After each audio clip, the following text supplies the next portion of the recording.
Nouvelle énigme, ça faisait un petit moment. Allez, viens, je te le raconte. L'énigme, contrairement aux autres questions, en fait, je te raconte l'histoire. Je suis un peu le narrateur, je mets en place une situation et à la fin, je te pose une question. Et là, toi, tu me poses, tu réfléchis, tu trouves la réponse parce que moi, je donne la réponse dans la foulée. Et pour cette énigme, merci à papa, merci à mon père, c'est lui qui m'a donné cette idée. Il m'a dit, tiens, j'ai une bonne idée de vidéo pour toi, voici cette énigme. Et en plus, elle a un double intérêt. Pourquoi? Parce qu'en fait, elle ressemble étrangement à une énigme que j'ai faite. Celle-ci, c'était l'âge des 3 filles. Et là, c'est l'âge des 3 fils. C'est en fait son évolution. Et tu connais mon amour maintenant que ça fait plusieurs années et que j'ai un grand public qui me suit, je vous remercie, de en fait faire des vidéos assez proches de ce qui a été vu, comme une sorte de petit contrôle de rappel pour voir est-ce que tu te souviens oui ou non de ce qui a été vu. Et si ce n'est pas le cas, peut-être que ça va te rappeler quelque chose, tu vas avoir un petit réflexe et tu arriveras à faire, en espérant que tu ne t'en souviennes pas pile, parce qu'elle est assez proche, juste c'est son évolution. On est parti. On est dans un village et même dans l'épicerie de ce village. Une personne entre, s'apprête à acheter un peu de denrées et il remarque que dehors, il y a 3 enfants, 3 garçons qui sont en train de jouer. Et il dit à l'épier, il dit « Monsieur, ce sont vos enfants dehors ?» Il dit « Oui. » Il dit « C'est étonnant parce que je les ai regardés avant d'entrer et je suis incapable de deviner leur âge. Je ne sais pas s'ils sont plutôt âgés, plutôt jeunes, je suis incapable. » Il dit « Bah ça tombe bien, j'ai une petite énigme pour vous pour voir si vous allez trouver leur âge. » Écoutez bien, si vous prenez l'âge de mes 3 fils et que vous les multipliez, si vous prenez donc le produit de l'âge de mes 3 fils, vous tombez sur 72. Mais également, en fait, si vous les ajoutez, si vous additionnez l'âge de mes 3 fils, en fait, vous tombez comme par hasard sur le numéro de mon épicerie. Enfin, le numéro de la rue où il y a mon épicerie. C'est fou, non? Et à ce moment-là, le monsieur sort, regarde le numéro, il fait un petit calcul. Ouais, il est smart, le monsieur. Il regarde Ed Academy, même blague qu'il y a quelques années. il fait un petit calcul et il dit « Ah bah, je ne peux pas trouver, il me manque un élément. » Il dit « Très juste, l'aîné aime beaucoup son nouveau vélo. » Voilà. Et après, le monsieur dit « Ah bah oui, voilà l'âge des 3 fils. » Et c'est vrai que c'est ce que je pensais à la base. Et il a trouvé comme ça directement. Donc, rappel de ce qu'on a et ensuite trouve comme le monsieur. Donc, tu as 3 indices, 3 informations, même si on a l'impression que le dernier indice, c'est un peu pour la blague de l'énigme, mais que ça n'a rien à voir. Tu vois. Donc, le premier, c'est que le produit des âges, quand tu multiplies 3, tu arrives à 72. Le deuxième, c'est que la somme est égale au numéro de la boutique, donc l'adresse finalement. Et le troisième indice, c'est que l'aîné aime son nouveau vélo. En fait, ce sera clé en fait, l'aîné aime son nouveau vélo. Ce n'était pas une blague, c'était en fait une information capitale là-dedans. Quelle est-elle? Avant de faire les calculs, c'est pas qu'il aime son nouveau vélo, c'est que l'aîné. Dans quel cas pourrait-il ne pas y avoir d'aîné? Ou plutôt, pourquoi a-t-il besoin de préciser qu'il y a un aîné? Voilà, ça je te laisse réfléchir là-dessus, on verra à la fin pourquoi. Pour l'heure, en fait, le seul truc sur lequel on a la main, c'est ça. Le produit de l'âge des 3 fils est égal à 72. En gros, on va décomposer 72 en produit de 3 facteurs et c'est les potentiels âges. Et 72, il y a beaucoup de facteurs, mais ce n'est pas non plus infini. Mais en fait, il faut être hyper rigoureux quand on va décomposer. Parce que justement, dans l'ancienne vidéo, c'était 36 et je n'avais oublié un dans la décomposition de la vidéo. Ça ne changeait pas le résultat, mais je l'avais quand même oublié.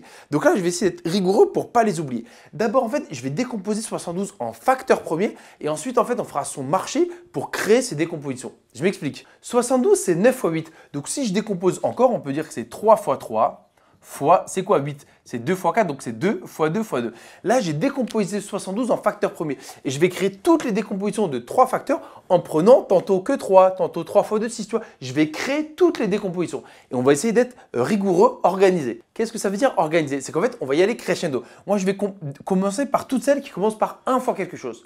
Ensuite, je ferai toutes celles qui commencent par 2 fois quelque chose, etc. Donc, regarde, il y a 1 fois 72, même si c'est très peu probable. Ok, on l'écrit. 1 fois 1 fois 72. Ensuite, 1 fois, lui, je le monte. 1 fois 2 fois 36. Donc oui, j'avoue, ouais, on part pas forcément de là, mais c'est pour te montrer qu'on va en avoir besoin à un moment donné ou à un autre, d'accord? 1 fois 2 fois 36. Ensuite, on n'a qu'à monter. Au lieu de prendre 2, je vais prendre 4. Donc 1 fois 4 fois quoi? Si lui, il lui donne 2, c'est qu'il lui reste 18. Ok. Ensuite, 1 fois quoi? Je peux prendre le 3, le facteur suivant. Ah ouais, donc tu vois, c'est pas mal finalement. 1 fois 3 fois quoi? Donc s'il prend 3, j'ai 1 fois 3, il reste tout ça. Tu vois, c'est utile quand même. 8 fois 4, 24. Ok, on continue. 1 fois quoi? Le facteur suivant dans l'ordre, ce serait 4, 8, non 6, il y a 6 encore. Donc si je prends 6, qu'est-ce qui reste? Il reste 4 fois 3, 12. Tu vois, on est organisé, c'est pas mal. Ensuite, il y a encore avec 1. 1 fois quoi? Après 6, il y a 8. On peut prendre 8, d'accord? Ça, c'est 8, donc il reste 9. 1 fois 8 fois 9. Est-ce qu'on peut encore monter? Peut-être. Ensuite, on pourrait faire 9. 1, on a déjà 9. Et voilà, on a fait le tour. Tu vois, en fait, en faisant comme ça, on a fait le tour. Donc là, je suis sûr de définir les 1. Maintenant, je pars avec 2. 2 fois quoi? On pourrait faire 2 fois 2. Parce que je ne peux pas dire 2 fois 1 vu qu'on a fait avec 1. Donc, tu vois, c'est pas mal. 2 fois 2. Donc, il reste tout ça. 9 fois 3, 18. Ok, 2 fois 2 fois 18. Ensuite, 2 fois le facteur suivant, c'est 3.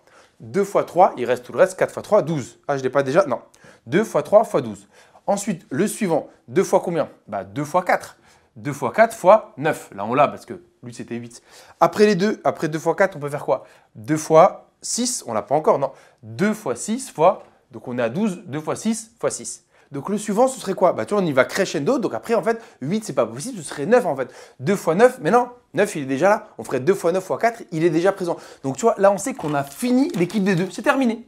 Donc maintenant on passe à l'équipe des 3. On a bientôt terminé, mais il y en a pas mal. C'est pour vous montrer comment être organisé quand on décompose. 3 fois quoi? Et là attention, le 3 fois 1 il est déjà pris, le 3 fois 2 il est déjà pris, donc je prends le facteur suivant, c'est 4. 3 fois 4, donc si je prends 3 et je prends 4, il reste 6. 3 fois 4 fois 6, on ne l'avait pas. Et bien en fait, il n'y en a pas beaucoup parce qu'après le 4, il y a quoi? On pourrait prendre 8. Tu vois, c'est 3 fois 8 fois quoi? 3 fois 8, fois 3. On ne l'avait pas encore. Est-ce que potentiellement, non, il y en a un autre? 3 fois quoi? Après 8, tu aurais quoi? 3 fois 8, 3 fois 24, on l'a déjà. Donc sinon, ce serait quoi? 3 fois tout ça? 4 fois 3, 12.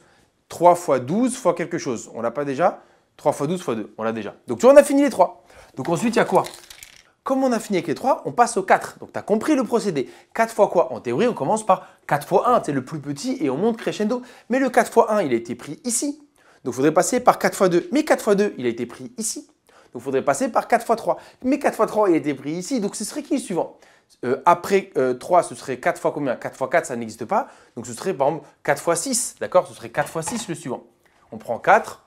On prend 6, mais ce serait 4 fois 6 fois 3, qui a déjà été pris. Donc, ce n'est pas 4 fois 6, ce serait 4 fois quoi le suivant? 4 fois 9, mais c'est 4 fois 9 fois 2 qui est ici. Où est-ce qu'il est? 4 fois 9 fois 2, il est ici.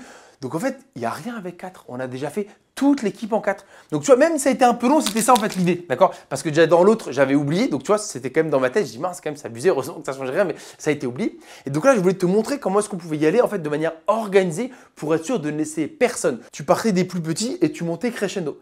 Et on est parfois amené à faire ça. Tu vois, quand on dénombre, quand on compte combien de possibilités, il faut être sûr de ne pas en oublier. Donc, y aller tranquillement, étape par étape. Bref, donc on a fait toutes les décompositions de 72. Ouf, on a transpiré un peu. Peut-être que tu as perdu de fil ce qu'on faisait. Tu sais, il y a le monsieur qui est chez le marchand quand même. Tu vois. Il lui a dit, le produit fait 72, voici tous les candidats, mais la somme est égale au numéro. Mais donc lui, il a connaît la somme. Donc il a fait la somme. Et après, il lui a dit, il me manque un élément.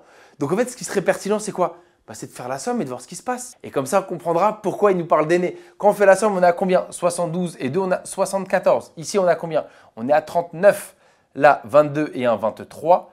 Ici, 27 et 1, 28. 18 et 1, 19.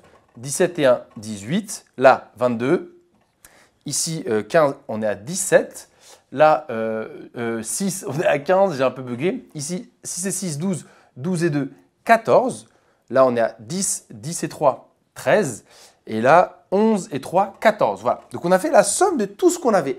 Est-ce qu'il y a quelque chose d'intéressant qui sort et qui dit « Ah oui, voilà ce qui s'est passé. Et c'est pour cette raison-là qu'il a posé l'ultime question. Il me manque un élément. » Et qui lui a dit plutôt « L'aîné aime son nouveau vélo. » Tu vois ou pas? En fait, il y a deux décompositions qui est égale à 14 et qui est égale au même nombre. Parce que si le numéro de la maison était 17 par exemple, bah en fait, c'est ça. Il fait les décompositions dans sa tête. Il est vraiment balèze, hein, le monsieur. Il fait les décompositions et il cherche en fait une décomposition dont la somme fait 17. Et comme il n'y en a qu'une, il aurait dit, ah ben voilà, vos enfants ont 12 ans, 3 ans, 2 ans. Mais il a fait ses décompositions, il a vu 14 et il a dit, bah là, il y a deux possibilités. Soit ils ont 6, 6 et 2, soit ils ont 8, 3 et 3. Laquelle fonctionne?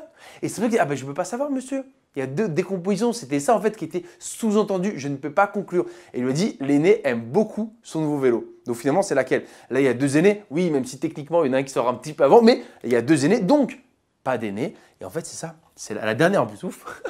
La seule décomposition dont le produit fait 72, la somme 14, et où il y a bien un aîné. Ils ont 8 ans. 3 ans et 3 ans. Voilà pourquoi il n'arrivait pas en fait à dire, parce qu'il y en a deux qui avaient le même âge et il n'avait pas soupçonné. Voilà, ça c'est pour la fin de l'histoire. Donc voilà, au-delà de l'énigme, il y avait 3 intérêts pour moi. Un, refaire des énigmes, ça faisait un petit moment, peut-être que ça t'avait manqué. Deuxièmement, en fait, te montrer comment être organisé quand on doit faire des décompositions et pas que comme ça. Il peut y en avoir d'autres à faire.